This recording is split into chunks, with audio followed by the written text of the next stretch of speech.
Record. Okay, we're recording. Okay, we're recording. All right, thank you for coming. Small group here in person. I think we've had a lot of interest on having this recorded. Baseball's in season, people are not there, so I expect a lot will be watching on replay. Just for introduction, my name is Tim Schmidt. I'm, as of November, the president of Independence Youth Football Organization. Took over for Joel Woods, who founded the organization in 2021. Did just an incredible job of building something from nothing. And just when I came in 2022, I said, wow, this is my oldest was in first grade at the time, and I said, this is a great organization. How long has this been around? He's like, this is our second year. I'm like, holy cow, this looks like a very mature organization. So IYF's been, I've been coaching, for 3 years now. This is my first year running the organization as president. As my oldest graduates through, I just have so many good things to say about it. So I'm super excited to be taking it to the next level, trying to do some things in phase 2 that we weren't able to accomplish in the first 4 years for obvious reasons. But tonight's meeting is about safety and about what we do as an organization to try to make football as safe as possible for the kids, what some equipment alternatives are for them, and really how we partner with the NFL and USA Football to make sure all the precautions are in place. With me is Luke Rowan. I'll let you introduce yourself. Luke Rowan. My son Grant is going into 3rd grade, so he's about to start padded flag. He's been doing the IYF football since kindergarten, when they were just doing the little foam footballs. Again, met Joel, thought it was a very mature organization, and as I got to know Joel more and got ingrained in the organization, we talked a lot about technology and safety, and he found out about my degree in kinesiology, and we just kind of picked each other's brain. And then when Tim and I met, we actually coached at the same travel baseball organization plus this, so we've got a lot of familiarity with each other. When he stepped up to be president, the board decided they wanted to lighten his load. And so part of that was I volunteered to take over for equipment and safety and some of the new technologies coming out to help educate the parents. I've always thought that there's 2 schools of thought for people whose kids play football. They accept the risks that come with it. They know what's going to happen and what could happen. And there are parents who say that the risk is too great, but they may not know the new safety technology that's out. And what we want to do is just give every parent the newest and greatest information out there, according to USA Football, the National Federation for High Schools, and then as well as all the companies that come out, because startups have populated the area with funding from the NFL. We'll go over some of the numbers in the NCAA. And so there's been a lot of studies on CTE and traumatic brain injury and concussions in youth sports and even through college and high school and professionals and what it does as adults and senior citizens. So anything we can do to start at a young age to protect their heads is the most important and vital asset, because maybe one kid out of the city for the entire Creation City might go pro. Maybe it's one of our kids, maybe not. It would be great. But they got to go on and do other things. Lawyers, doctors, plumbers, roofers, contractors, everything. So we need them to be able to use their heads. But there's a lot of stuff they learn in football. And so we think that there's a nice cohesion that we can have between safety and helping to reduce the risk of concussions and injury, and then also giving them life skills to go on and overcome challenges as they become young men and young women. And then Brad Russell's with us as well. So Brad, you want to say hi? Yeah, how you doing? My name is Brad Russell. Like Luke, I got 2 boys, started in the program, kindergarten, moving up to padded flag this year. They've already said so many great things about the program. I am just the assistant in charge of equipment as well, helping out Luke do this, that, and the other thing. So we'll kick into what we want to talk about. I mean, first thing is everyone's concerned about concussions. You can't follow football and not be aware of, for the past 20 years, what's come out about the risk of concussions in NFL football players and even those at the younger levels. It's a real concern. We cannot stand up here and say it's not a risk. We cannot come here and say it's not a concern. What I can come up here and say is I played football in the late 90s in high school, and the game I played 25 years ago is entirely different from the game I have learned to coach in the last 3 years. I was concussed twice in high school. I didn't know I was concussed twice in high school until a few years ago when I started learning about it. I remember being dizzy. I remember coming off the field and not really understanding what happened on a play. I remember my coach asking me, did your bell stop ringing? Okay, get back in there. I didn't know what that meant back then. I know what it means now as a coach. And I can tell you that having been someone who lived through 2 concussion experiences, it was scary. I didn't know what was scary about it. I didn't know the words, the terminology, but it was scary. I can also tell you the reason I was concussed for 2 reasons was because the entire structure of how to play and coach and execute on the football field was different then. My first concussion was because there was a kid coming at me, and I said, I'm going to put my head down and run into him as hard as I can to tackle him. And he said, there's a tackler coming at me, I'm going to put my head down and run through him as hard as I can. And we went like that, and we were both concussed. We don't teach that today. We're going to get into that, but it's an entirely different technique of how to execute yourself on the football field. That if I was taught that, I never would have responded in that way in that play. And then the second one was actually at the time it was a humorous story, but it was during practice, a non-contact practice where we were kicking extra points. And all we were working on snap, hold, and kick. And we had a dummy defense. And our middle linebacker thought it was funny to every time a snap, hold, and kick, he'd come up to me and go, bam, and headbutt me. And he did it about 40 times in a row in a practice. I went home and I couldn't fall asleep and I was dizzy and throwing up. He concussed me. He didn't know it. He thought he was being funny. I didn't say anything. I thought if I say I'm getting dizzy and my head hurts, I'm going to be known as a wimp. The coach is going to say you're not tough enough to play.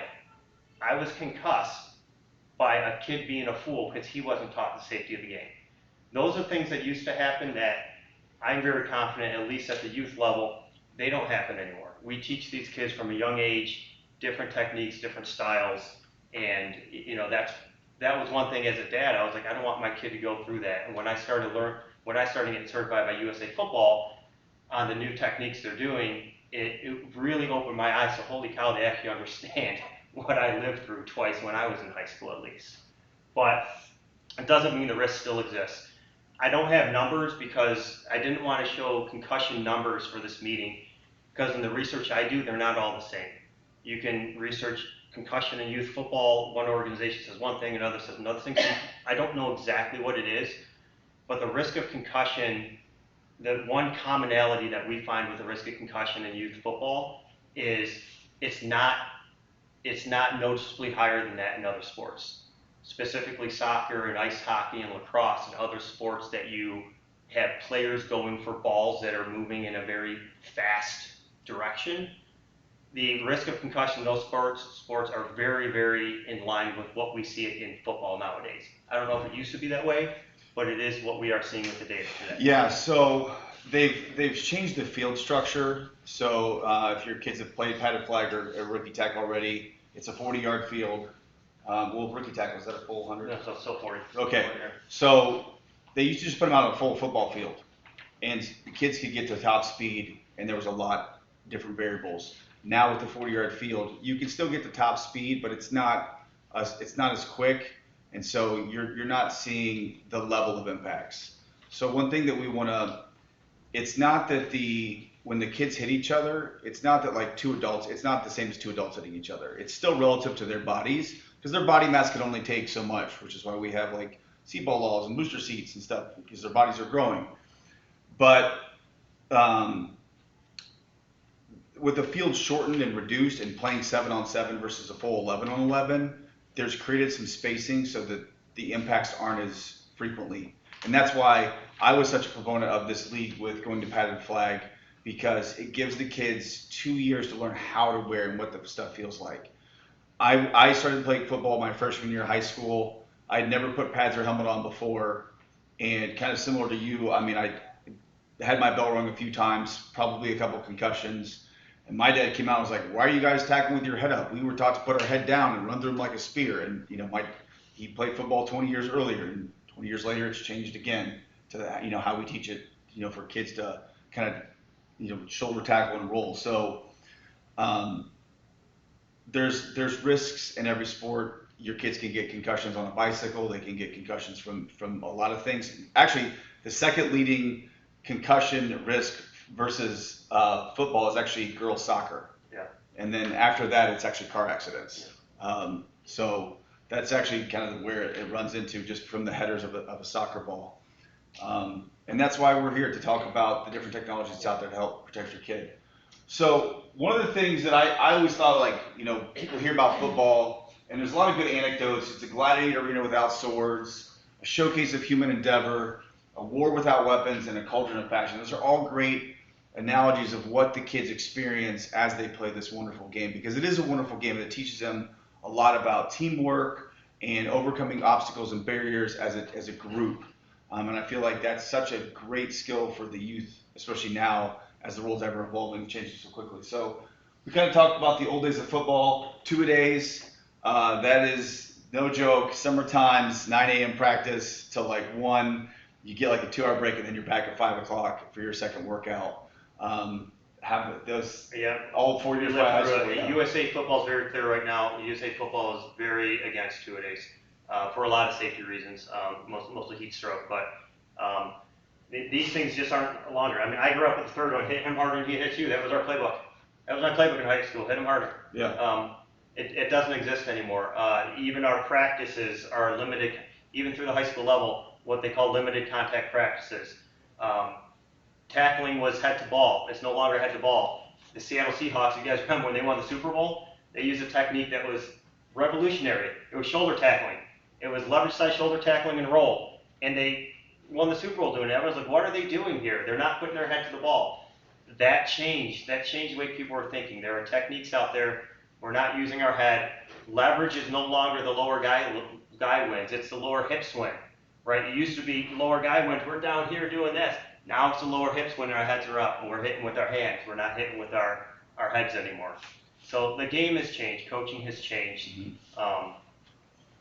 Even the NFL's evolved. I don't know if anybody's gone to like Brown season ticket or the training camp over the years. They used to have a morning practice and a PM practice. You could get training camp tickets for AM and PM. Now it's just one. I mean, these are highly professional athletes that still only practice once a day. And at their practices, out of the 3-hour practice, 2 hours of it's drills, and then like 20 minutes of it's limited contact, and then they can only put the pads on every 4 days to do full contact hitting. So we mimic that same kind of structure where really it's about the skills and feeling confident as a player to perform the task at hand. Because we could line kids up, put helmets on and shoulder pads and have them run each other, do an Oklahoma drill until we're blue in the face. That doesn't mean they don't know how to tackle. And that's where safety comes in. That's where proper mechanics come in. And that's where we stress to our coaches. And we have coaches meetings and we talk about these things and we try to break the stigmas of you can't teach football like that. Because you can go on Instagram and you can see all these old coaches from down south doing Oklahoma drills and see which boy's tougher. And as a coach, I just look at that and go, those kids they're not going to be able to walk when they're 50 years old because they're just putting themselves at risk and they don't know better. And that's the sad part. So, and what the Seahawks taught was it wasn't effective. Yeah. What was effective was tackling technique. That's what's effective in football, not toughness. And that's how USA football, we see it down here in 2002, USA football came out and said we got to do something different. And they've started to teach these techniques as well. Yeah. Okay. Next, So here's what we're going to cover: how practices are developed for the athletes, the technical, physical, and psychological aspects of an athlete. Because up here, the confidence to play football and to know your task is just as important as your physical and your ability. The style and speed of drills based upon their age and skill level. 3rd and 4th graders aren't going to have the same drills as a 5th and 6th grader versus the 7th and 8th versus the high school freshman through senior. And then eventually we will get to advancements and safety and then equipment as well, which we have some on the back table, and then I have more slides as well. Can you run through these? Yeah, I guess I'll just briefly touch through these. Okay. So this is what IYF, we follow this structure this is the USA football practice structure. We don't let kids go to full contact with each other without going through this regime, right? Anything we want a kid to do on a football field, we expect them to do it against air. Show me the technique against air. Show me the techniques against a bag. We do a controlled drill, which is with the person but at a slow speed, a walk-through speed. We do a control the ground, which is the same thing walk-through, but now we're going to follow you to the ground. And then a game-like speed and then live. Where the research had showed a lot of concussion came through was people not understanding, it was happening in practice when they weren't understanding what they were trying to do, almost like driving a car without knowing which side of the road you're supposed to be driving on. And they found when we learn the techniques and we learn what we're supposed to be doing with leverage, it greatly reduced the risk of head injuries in practice and then in games because it was being executed more. Yeah, the control the ground is more of a 5th and 6th grade. Right. The control pretty much is what you're going to get with 3rd and 4th from player versus air down in control, and then you'll get a little bit of thud with as far as blocking and like the D lineman getting around an offensive lineman because there is some techniques to block. And then live is again very short, typically 15 to 20 minutes of full speed, but it's very narrow sections. So typically you put within a 5-yard box. Everybody's inside of it. It's usually 2 or 3 players either working on a block or have a shed. And just for anyone not familiar with the structure of youth football online, 1st and 2nd grade is no contact flag, so very little relevance there. Once you get to 3rd grade, that's when I say little boys grow up to be boys. You put pads on, you put helmets on, you put shoulder pads on, you put pants on. It's blocking, it's full blocking, but you're still pulling flags on the tackling. So we're not tackling yet, but we're teaching you blocking techniques. We're teaching you safe blocking techniques so you can execute that in the game. We block with our hands, we block with our head up, we don't block with our head down. And that's really where the skills are developed at that 3rd and 4th grade level. So we can learn how to initiate contact and how to accept contact on defense. And then in 5th and 6th grade, it's football. Now we're tackling. We're still on the smaller field, as Luke mentioned. We're on a 40-yard field. That 40-yard field wide, 35 wide, designed on purpose to limit acceleration ability. There's just not enough space to accelerate to full speed to minimize the actual impact of collisions, but still teaching the same techniques. And the next slide, I think we talked about that in the next slide. Yeah. Yep. Yeah. So we call padded flag the hybrid. It's a great hybrid introduction. Again, the kids are going to learn how to block shit properly. So horizontal push is your old school kind of blocking that you used to see. If you think about like 2 rams hitting each other, that's horizontal push. Who can push each other back from the horizontal direction? So players would, they used to say low man wins. You get as low as you can. You just try to, you get a lot of helmet to helmet contact on the bridge of the skull and the helmet. So now what we do is called force deflection. And that's actually, again, using leverage from the offensive lineman standpoint because these men's, much and women smarter than myself who've gone into advanced level of biomechanics, figured out that, hey, if we actually get under their chest plate or their shoulder pads and push them up and take all their leverage away, they can't actually push their body forward anymore. So you take all their momentum from going at you to now up, and they don't have the leg drive to continue getting through you as an offensive lineman. So there are ways that we use, it'd be like guys and gals who wrestle or do jiu-jitsu know how to do a hip throw better than somebody who doesn't. It's using your opponent's body weight against them and their momentum. So we teach, thumbs out, hands attentive to. Pillar for defense is how to actually get around an offensive lineman safely versus just trying to run through them. And then again, learning to use leverage, which is where they still have to attack the near hip to pull the flag because then that translates into the near hip for the shoulder drive into the actual turn and tackle. And we get basic drills. The kids in the 1st and 2nd grade, flag football is a lot of fun. And Grant had a lot of fun doing it, and he put on shoulder pads. He's like, Dad, I can't move my arms above my head. I go, good, well, you're about to play real football, and you can't just move your arms around. So he's going to learn drills with, has to wear a helmet. His line of sight's changed now. His physical mobility's changed. So again, all these things start taking place at the end of July, and we do it for a whole month and a half, twice a week. Yeah. And that's just so those kids feel, just to learn how to snap their chin straps. To me, this is the biggest change from when I played football. When I was playing football, if a kid was running this way, I was taught to take my head across his body to the ball and drive him into the ground. USA football doesn't allow that anymore. Now if he's running to my right now, I'm using my right shoulder to hit him. I'm coming in with my right shoulder. Where's my head? My head's outside of his body. My head accepts no contact. I take him on my right shoulder and I roll him to the ground. It's an entirely different style of football that's actually been proven not only to be safer but more effective. There are less missed tackles because you can't get run over. When you're outside and rolling him, you can't get run over. It's a more effective and safer technique than what I grew up, and it's a wonderful change to this sport. Next slide is the tackle. Yeah. So here again, this is the beginner program, so we call it rookie tackle. Still the 5th and 6th grade. Again, we're going to reinforce the basics of the blocking that we learned in 3rd and 4th.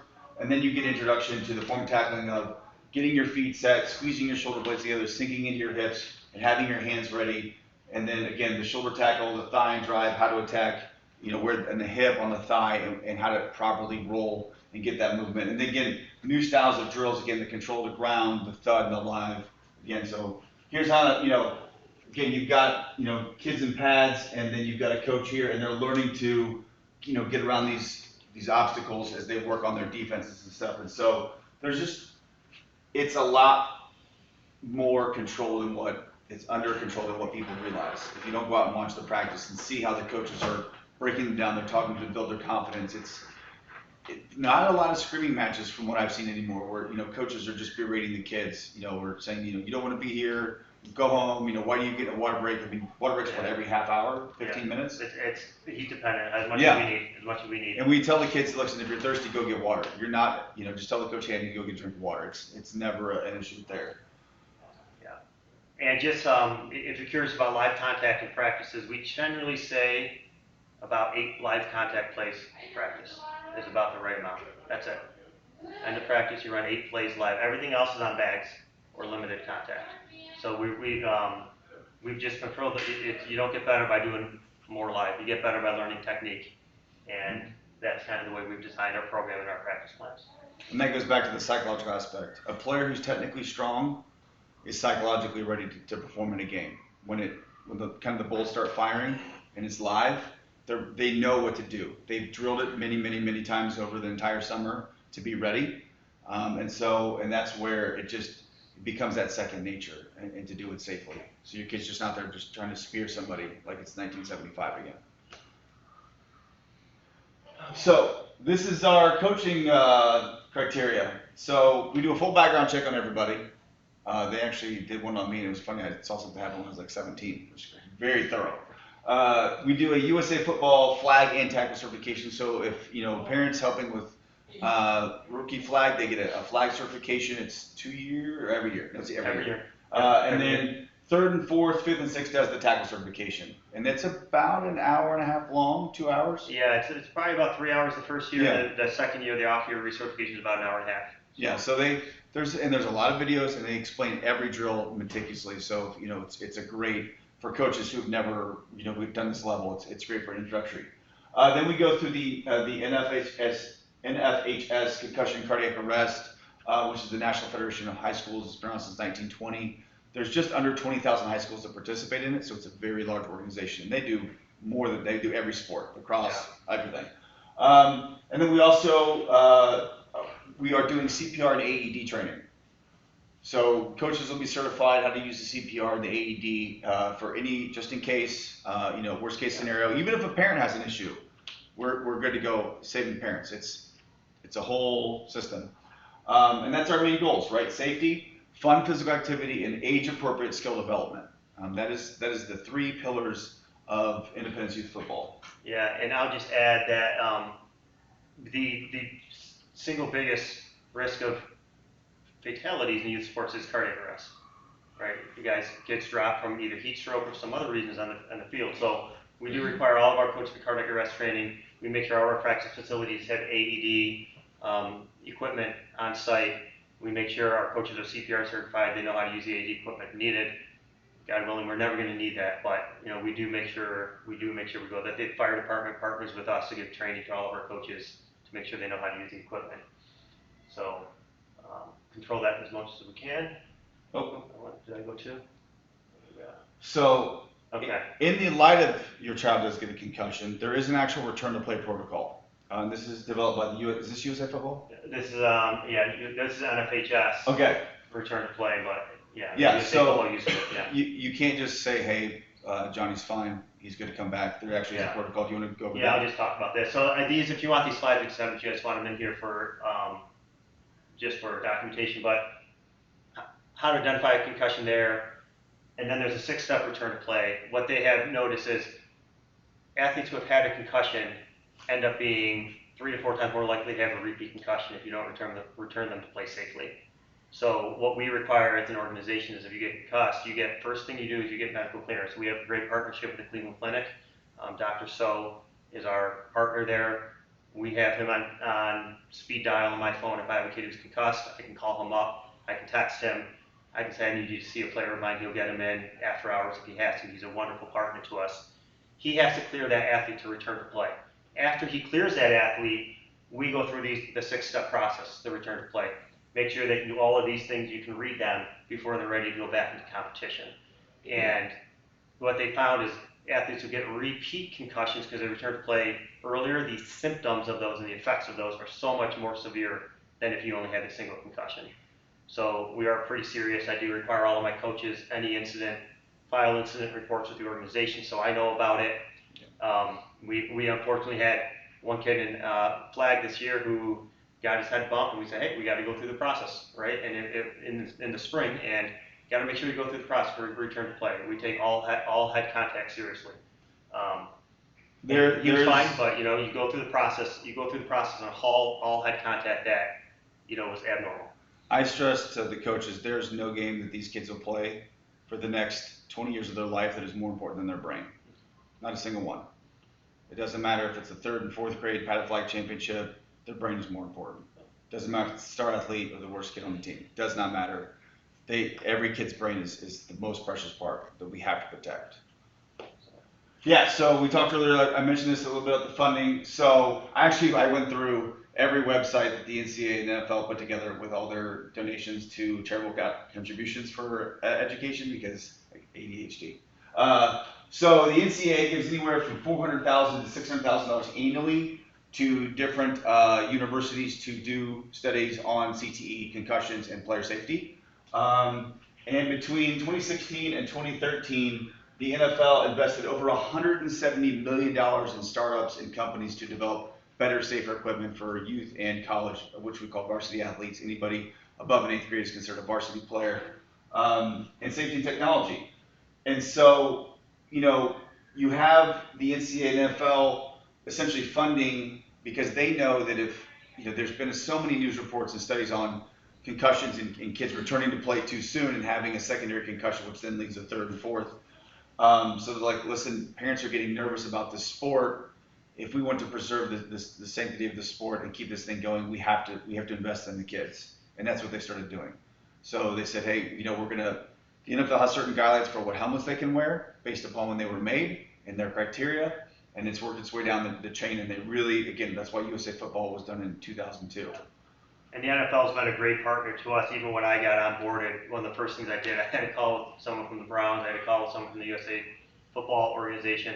The Browns sponsor us. They give us money. They give us grants. They give us equipment. I go to a coaches meeting. I went to one last year. I'm going to another one coming up here soon, down in Cleveland with the Browns, talking about what the NFL is doing to protect safety of the players too. So we know what's out there. We know the equipment that's out there. We get the funding from them. We get the grants. They're serious. The NFL is serious about protecting the safety of this sport. Any questions so far? Okay. All right. So how does all this stuff protect your kid and your athlete, right? Like, what does this all mean when we talk about safety and helmet technology? So Virginia Tech, back in 2018, started doing a study on all the helmets in the industry. And what they came up with was a very long risk stratification formula. And if you don't work in theory or statistics, it's a very confusing. There's words in there I didn't even know existed. And it was a very hard read. But what essentially they did is they figured out a way to make this digestible for parents. So they ended up coming up with what's called a star rating system. And that allowed teams, athletes, and parents to understand, like, oh, okay, these are the top rated 5 stars, these are 4 stars, and these are the 3 stars. So like these helmets that are 3 stars might be more at risk if you were to come into concussion. So when it comes to risk, when they run the numbers, anything less than 1 is that if something were to happen, that it's less likely to happen. But if you have a risk number higher than 1, if something were to happen, it could happen. Because again, it depends on the speed of the athlete. It being a concussion. Concussion, a size, weight, where it's hit, everything. So if you want to play the video. So this is actually what they do. They actually slam the helmets with a weight. So that weighs 36 pounds, and it hits a spot about 8 inches around. Now that's a very focused circle on the helmet.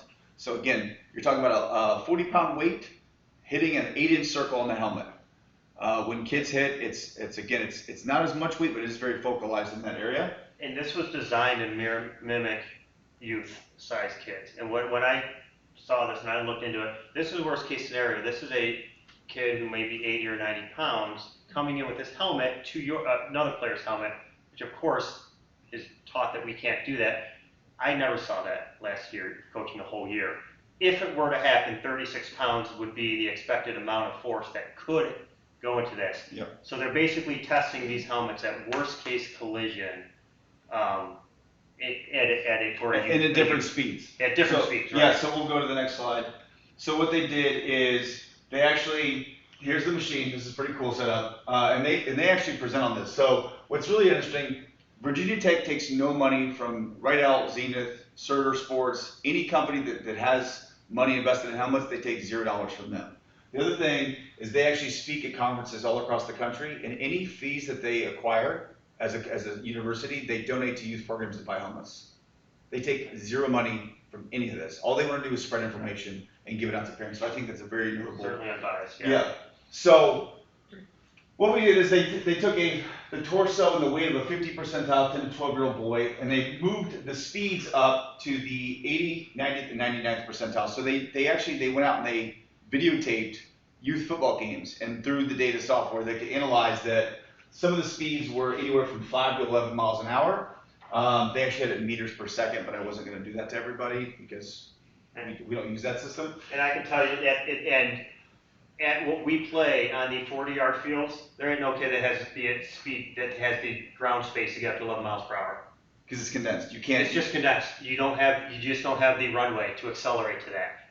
We're playing in this space here.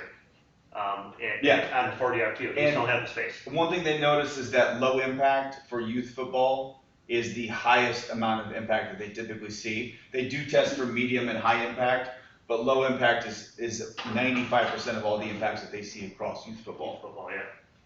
So again, just kind of a general guidelines of the years they get hit. So here we have, there is a couple flag stuff. So if their parents, that are watching, there are flag things you can wear. They're not required, but it is nice to know that, again, kids do bump heads because they're kids and they're competitive. So right now, we're in the B section. We're in the youth. So that's 3rd, 4th, 5th, and 6th, even 7th and 8th. Varsity is freshman through college, and then you get into professional. So we'll go over some of the pricing for the helmets that we get as an IYF. I talked to some of the reps. An NFL player's helmet costs anywhere from like $7,000 to $12,000 per helmet, and there's 90 guys on the team. That's a lot of money. And they're all custom fit. They have caps, they come in, scan them. It's pretty crazy. So we actually have the Victor I by Rydell and the Zenith X2E Plus. Both of these are recommended by USA Football. Almost every organization around Lake Erie Football League uses them. We have a couple of demos in the back if you want to. Yeah, we'll look at those after. And then once they get to middle school, 7th and 8th grade, they actually issue helmets. But again, these helmets, that if you were to purchase your own helmet, they last for 10 years. It would get them through 8th grade if they're, starting even in 3rd grade. And one of the things I was curious about when I took over in November, the organization, is our equipment up to our peer groups, up to the safety standards of who we're playing against and competing against and who we want to be as an organization. So I surveyed all of the different cities around Cleveland who we play with. A lot of them around the west side, the Medinas, the Avons, the Amherst, the Cloverleafs, right? The Rocky Rivers, all these pretty mature football organizations. I said, what helmets are you using at the youth level? They're all using the Rydell Victor series. It seems to have a monopoly on the youth level. And so I felt pretty good because we supply that same helmet that they do. And then we supply some Zenith X2Es as well, which are actually probably a little bit, just a little bit more expensive, a little bit even safer than the Victor I's. But what we do supply as an organization seems to be the predominant helmet across Northeast Ohio. So at least I'm very confident and comfortable that we're not doing anything less than our very mature peers have been doing. So here's what we have again. These come free when you enroll your son or daughter into Padded Flag and Rookie Tackle. You'll either, based upon we'll measure them, we'll fit them. Rydell, the Victor I or the Zenith X2E. Again, they are certified, they're reconditioned by Rydell. They have to be recertified every 2 years. We do it annually, but that may be changing just again, following the guidelines because they're realizing that the amount of impacts that these kids have. They don't need to be certified every year. It can be every other year. And then everything with a gold star is what I was able to secure a discount for, which is great because I hope that everybody, again, that just gives you more options. So we just want you to have if you want the free helmet, there's no judgment, there's nothing wrong with that. But if you feel like you want to invest in your kid or your safety, we'll give you the data and you'll be able to pick what you want. I know that the Certa Rep, which covers the Vices helmets and the shoot helmets, will be there on equipment fitting day. And then Doug will be there as well. And so if you do order one, it will be custom ordered for your child. And then we'll have specific guidelines for you managing that helmet, getting it certified every 2 years. So the Vices 02 is $375. That's just the plain one here. The Vices Elite's $495. The only difference between the Elite and the 02 in your packet as well is that the face guard is titanium, so it's a little lighter, and it comes with a face shield. That's what my son has because he wanted a visor. And then the Shoot F7 LX1 is $288. The Shoot A11 is $130, and then the different Rydell, the Speed Flex is $318. The Speed Icon is $253, and the Speed Classic is $208. Those are all IYF pricing. There's no like, hey, we need 17 people to buy these. If you're the only person that buys that helmet, that's the price you pay. So that's a nice thing. It's not like, oh, we need 7 people to do this. Again, the helmets that come free with the program, they are in line with our peers across the Lake Erie Youth Football League and with the USA Football. They are a perfectly fine, safe helmet. We were talking about this. Some people like driving Chevy, Tahoes because they're big trucks. Some people like driving Volvos because they're the safest car on the road. Doesn't mean that one person's right or wrong. People have different preferences on what they want to invest in. So we'll go to the next slide. Yep. And just the other thing to add, there are plenty of parents who say, I want to buy my own helmet and make sure I have it all year and make sure I know what's going on with it to make sure it's safe. If you're feeling that way, that's fine. You're more than welcome to buy your own helmet. We have plenty of stock of plenty of helmets that fit all the kids that we know how to safely fit to them. 82? 84 actually. 84, we have 84 helmets. We have 84 helmets that we know how to fit to the kids that are generally the predominant use in youth football. So the expectation is we're going to provide your child a helmet that fits his head, that has been recertified by Rydell every year. Unless you want to go out and purchase your own, absolutely, you have every right to do that. I will say as one caveat, if any parent watching or here decides to purchase a Vices or Shoot, they do have to send them back to Certa Sports. Rydell will not recertify them, but it's about the same cost. And we'll let you know that when you want to buy it. So. Go ahead, we have the next one. So other safety devices on the market. So more than just helmets, there are other areas of the body that actually contribute to concussions. So Mouthguards is a huge thing. They are required at all levels, except for the pre-KK because they're just doing drills. The Academy of Sports Industry actually does not recommend a boil and bite mouthguard. I'm sure most people know what those are. You put them in the hot water, the kid bites on them. Yeah, you have a mouthguard. They are the worst rated mouthguards in the market. It's like having just paper towel in your mouth. They're extremely thin, and they actually can cause a significant amount of injury where's the word I'm looking for? I'm losing it. I lost it. There was a special word for like an oral facial injury with the teeth. From that standpoint, so you've got boil and bite down here. A lot of people will see like the shock doctors at Dick's. Again, the problem with those is there's nothing safety-wise. They typically are, again, they're a little thicker than the boil and bites. They typically last 1 to 3 months. They say you should change them every 3 months if you're using them on a regular basis. This is a traditional mouth guard. This is what's called a lip guard. So if your kid has to talk during football, this is not the mouth guard you want. Especially if they're a quarterback or like a linebacker or safety and they have to communicate to the other players, they can't talk with this. If your kid's a running back or like a D lineman, D tackle, these are great. Yeah. And I would just say I do not recommend this. At the lower level, kids are moving around. We're teaching them how to communicate on the field with their teammates. Talking is very critical for us. Yeah. So other sports it may be okay, hockey or something like that. At the football level, a lot of what we teach is how to communicate with your teammates and with your coaches. So yeah, this one is by a company called TrueFit. It's nice is they actually send you a mold. You actually make the putty, you put the compressions, you send it off. You can go to your local dentist. I'm not saying I don't have this preferred ones. It's not a sales pitch for a dentist's office. If your kid has braces, I definitely recommend you get a custom fit. because they wear different, and you spend a lot of money on hardware, and so you want to protect those pearly whites. There has been some data that shows a proper fitting mouth guard can reduce the risk. Again, nothing prevents concussions, but everything we can do to lower that risk factor below 1 is just another step in the right direction. And they do say that mouth guards can theoretically help reduce the risk because of the impacts to the jaw, is that it doesn't vibrate up to the skull and then affect the brain. Any questions on mouth guards? Again, I have a couple companies. There's actually a couple that you can get through Dick's that aren't boil and bite, but they're really highly rated as well. They're like 26 bucks. So I can put something on the website for that as well. And I'll just interject here. Most people do boil and bite as much as we try to steer people away from it. It's easy, it's inexpensive, and most people don't think about a mouth guard until a few days before practice. So they go buy one for $8, they drop it in their boy.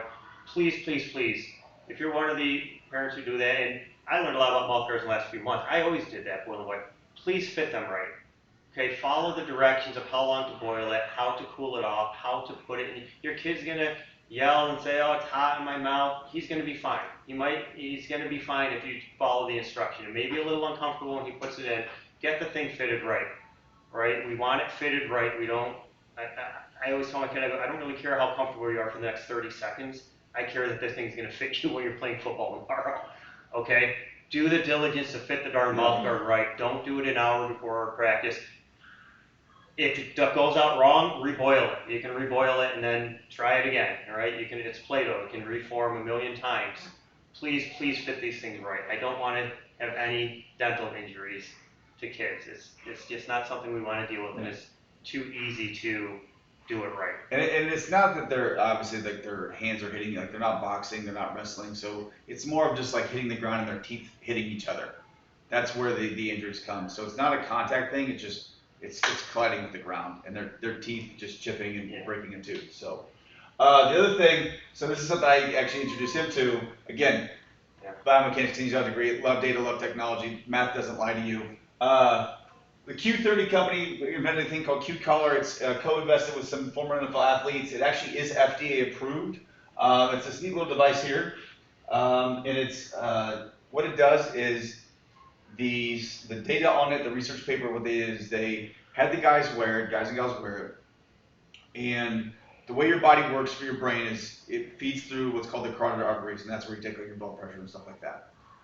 All the arteries come up through the middle, by your spine, in your vertebral body, into your brain, and then all the veins are on top of the brain, and they come down into what's called your jugular vein, which is like all the horror movies we see with all the blood running. So what this does is this actually presses on the jugular vein, and it's just enough pressure to limit blood flow by, I'm just going to throw a hypothetical number of like 3%. And what happens is the veins on top of the brain actually plump up, because blood flow has been restricted. Now, this does no neurological deficit to your children.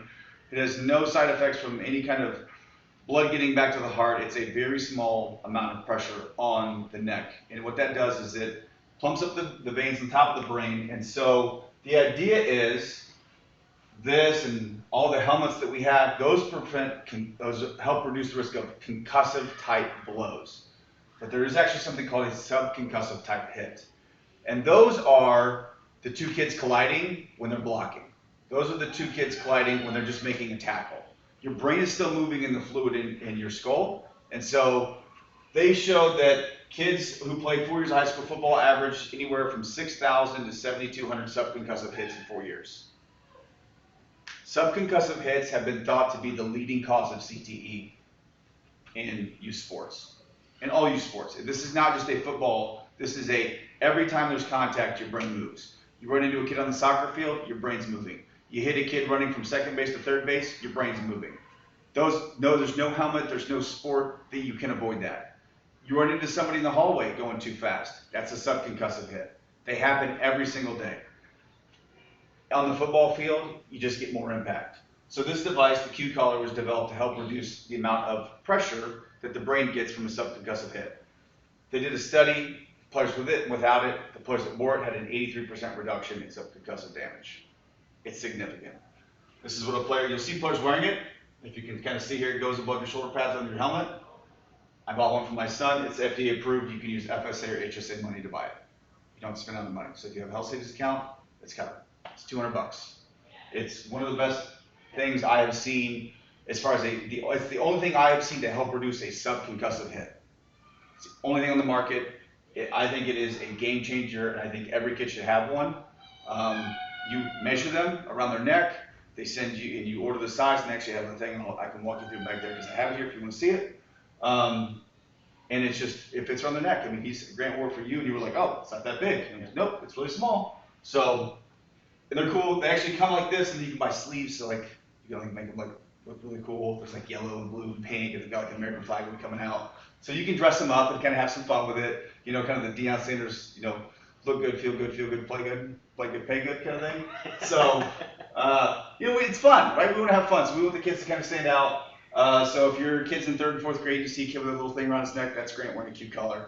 And that's pretty much it on that one. Yeah. Any questions on any of this? Just to add to the Q collar, I think there is a recommendation of how long you should wear that for. Yes, Time, yes. right? So no more than 4 hours. 4 hours. 4 hours. So games are an hour. Yeah. Yeah. But so don't wear it to a birthday party and then the pool and then the barbecue and just because it looks cool. Yeah. Yeah. 4 hours is it's a long time. Yeah. Yeah. I mean, look, the players, they wear it during a football game, they take it off at halftime, they put it back. I mean, it just slides right on. It's really quick.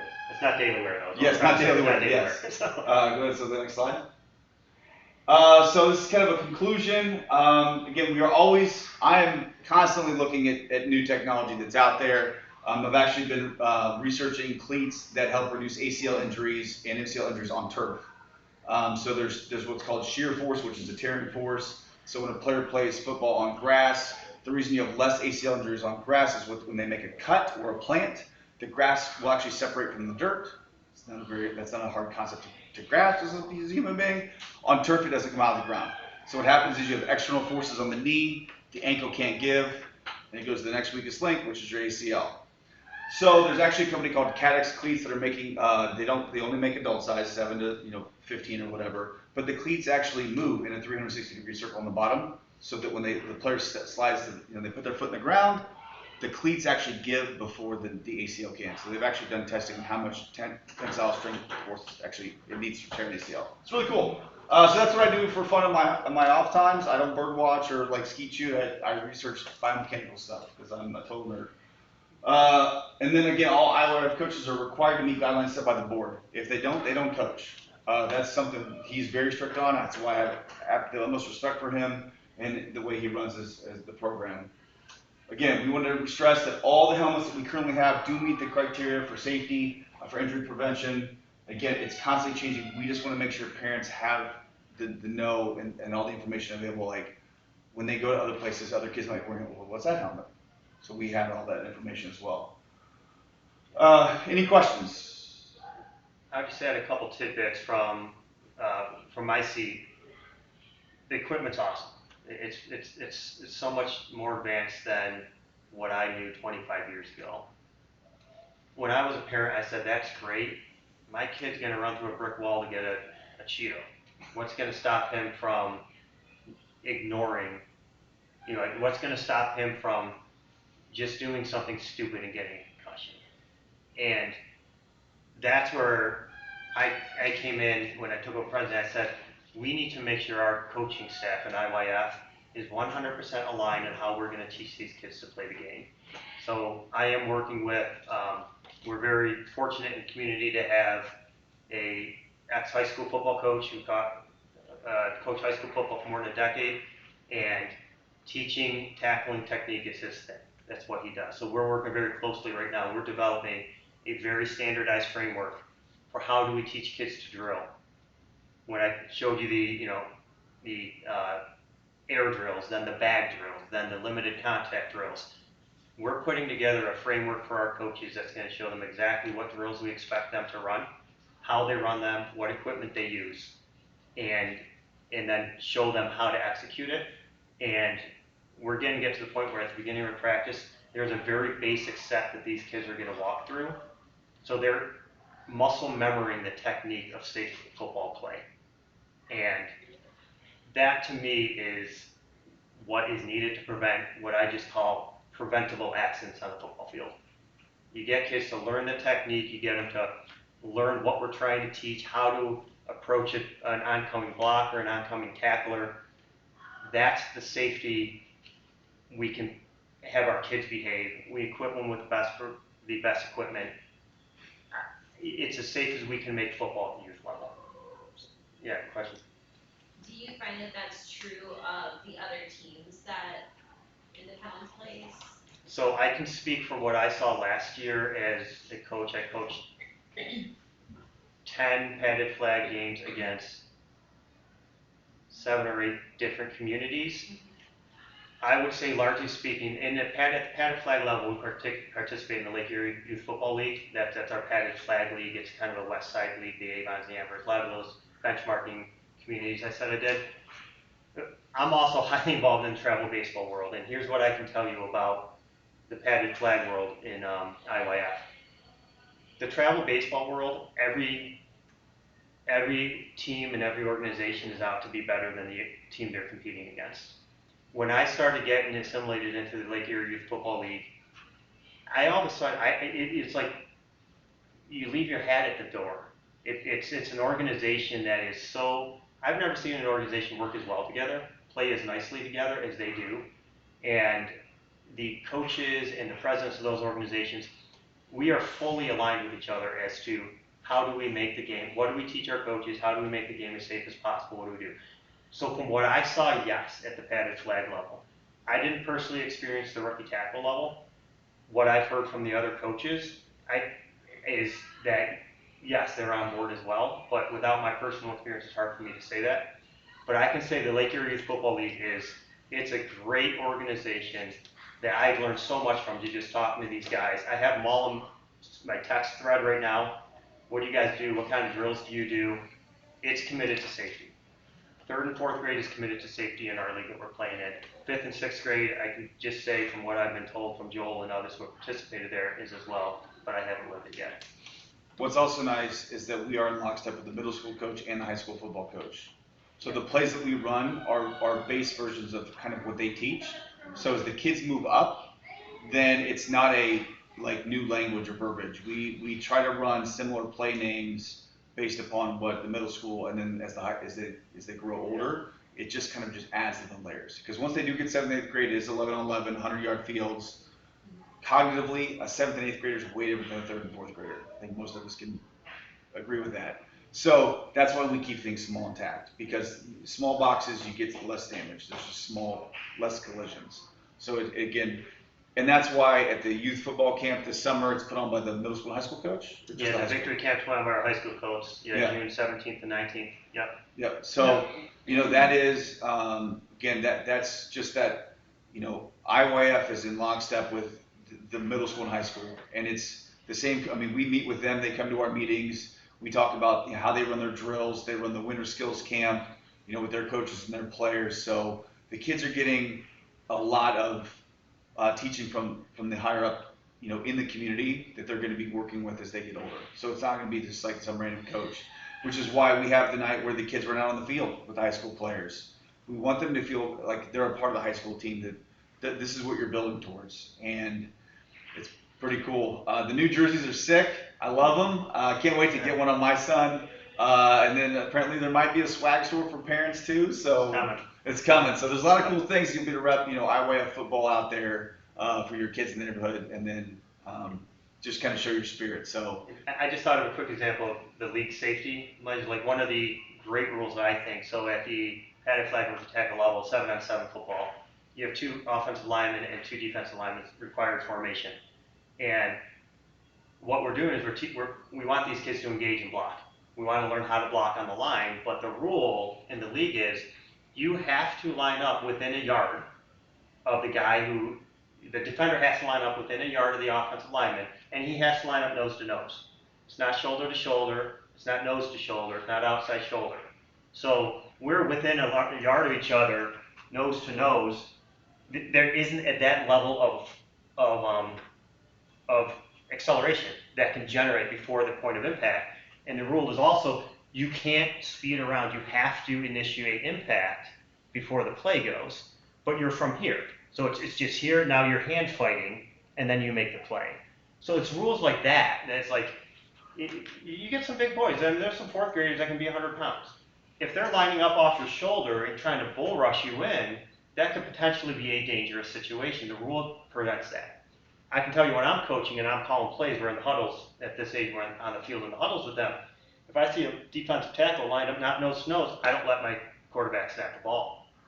I say, whoever it is, hey, hold it, and I go to the ref. I go, he's got to be nose up, and we adjust him. So there are things like that in place that limit this, and it teaches the correct form and the tree blocking technique that when you get to middle school, well, now you can line up here, but at least now I know the blocking technique that I learned to help prevent that. There's nobody doing a pass set where they're doing a kick step and they have to worry about an outside rusher, coming around to sack the quarterback. It's just straight up blocking. Yeah. And then you read the play. And then you read the play. Yeah. You limited that initial. Yep. Collision. It's a read and react versus just run right through that play. Well said. Yeah, and they can't the way offensive line works is you have the center and then the first gap out between the center and the guard is called the A gap. There's no A gap blitzing. So that's the center, yeah. Yeah, so you can't just send a guy right up the middle. I mean, it has to go around the outside. Again, a lot of these rules are hashed out between the coaches and again through USA Football, through guidelines like, okay, we need to make this a watered down version of football. Right. So that it's fun for the kids, but it's also we're protecting them from themselves because these kids want to hit, they just don't know how to yet. And so this is like just kind of like, if we've all done swim lessons here, it's like level 3. Right, of swim lessons, like, hey, you're swimming, but you're not ready for the diving boards. Right. Whereas like level 6 is like, hey, you're a full-on swim team member. That's that's rookie tackle. That's getting in 7th, 8th grade. So that's. And the A gap's a great example because you got a center who's snapping the ball looking down. Their acumen isn't able to come up and recognize where's every guy rushing me at. So that's the dangerous situation. You come up here, a guy's rushing you, I can get an impact that could potentially be dangerous. It's not allowed. You cannot on defense rush the A gap. It's just not allowed. It's illegal. Kids don't do it. It's an easy rule to teach. They know to stay outside of the guards. Yep. And it's just how we teach it. So here's some of the rules that are in place as well. So the next slide is just some of the data on the helmets. Again, so we talked about low impact. They're all within about the same, anywhere from 0.2 to 0.25. This is kind of the weight of the helmets. They're all within 3 to 4 pounds. Medium impact, that's probably your fastest kid on the team might get a medium impact. I mean, the absolute fastest kid in the league probably might get 1 medium impact all season. And then, again, this was their star score just overall. I didn't really show high impact because, again, looking at the weight of the kids and everything, the likelihood of a high impact is very low. High impact is probably going to be a 6th or 7th grader, probably 8th grade kid that's running full speed on a 100-yard field. Because when they look at this data, the one caveat is I don't know where they filmed. I can tell you North Royalton and Brecksville, 3rd grade is 11-on-11, 100-yard field. They don't play 7-on-7, 40-yard field. North Royalton does tackle football from 1st and 2nd grade on. Yeah. It's 7-on-7, 40-yard field, but at 3rd grade it's 11-on-11 or 9-on-9, 100-yard field. And I'm like, whoa. Yeah, it's. And that's why we at IYF, we're in different leagues for 3rd and 4th grade and 5th and 6th grade, because we wanted to be 7-on-7 into middle school. We think it's safer. It's a safer form of football. Not to mention the kids get more opportunity to touch the ball and do things with all 7 guys on the field. So we had to find leagues that had 7-on-7 through 6th grade. We had to go to Lake Erie for 3rd and 4th, and we had to move to the CBC, the Valley Conference, for 5th and 6th grade, just to accommodate the 7-on-7 model that we think is a safer model. One interesting thing that I learned just doing this research was these 2 words, genetic predispositions. There are actually people who are more genetically inclined to get concussions than others. It's crazy to think about, but there are people in our family who they get random disease. You're like, I didn't even know that was possible. And it's a genetic predisposition, diabetes, whatever, heart disease. It's genetic, high blood pressure. Those things come along with your bloodline and brain aneurysms. I work in the medical device industry doing stroke prevention. It's genetic, whether you're going to have carotid artery disease or not, along with diet and other lifestyles. But genetics plays a big part. And so genetic predisposition can actually lead to cause of concussion. It's nothing that again, that's why we say everything we're doing is to lower that risk below 1 on the guidelines. So that's it. We're at time right at our hour, so. Excellent. So we'll take questions. We have in the back, we have the 2 helmets that are part of our stock, the Rydell and the Zenith. We have the Vices, which is one of the higher end ones available for purchase. You just want to look at them. You got the Q collar, right? Yep, Q collar. I've actually brought in the shoulder pads so they can see what the shoulder pads. If you're watching this on replay, if you have any questions, independenceyouthfootball@gmail.com. We're happy to send you the deck if you want to look through it, and we can give you the how to purchase option for any equipment that you want to purchase. That's it. That's it. Any other questions? All right. That's all. Thank you. Let's stop. We'll cut that recording.